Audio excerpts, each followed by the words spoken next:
C'est avec fierté, honneur et sens des responsabilités que je vous présente, chers collègues, le budget de mes délégations artisanat, commerce et ESS.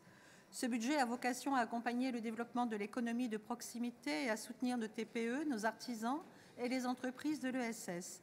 Sommairement, il prévoit de mobiliser en investissement 11 millions d'euros, dont 4 pour les mesures nouvelles 2024, en fonctionnement 8,5 millions d'euros, dont 2,7 pour les mesures nouvelles 2024.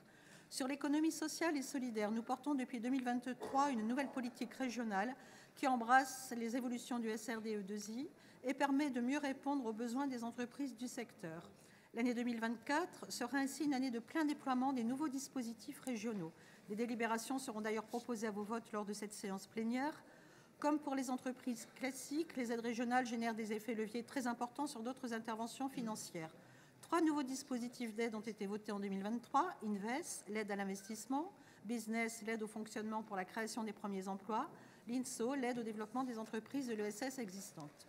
Pour ce budget, je voudrais mettre en lumière notre soutien spécifique aux initiatives venant des territoires, comme par exemple le territoire de l'ESS, qui est un soutien aux intercommunalités rurales du pacte SAT ou de l'ERBM, qui souhaitent développer une politique de soutien à l'ESS.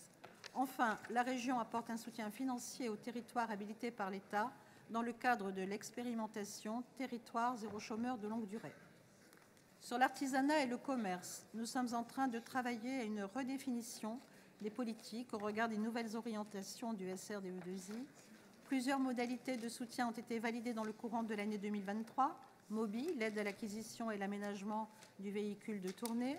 REA, l'aide à la réhabilitation du local commercial dans les territoires ruraux, qui viennent compléter l'ADEN, l'aide au développement de solutions numériques, et DAX, l'aide à l'investissement et au renouvellement du matériel de production.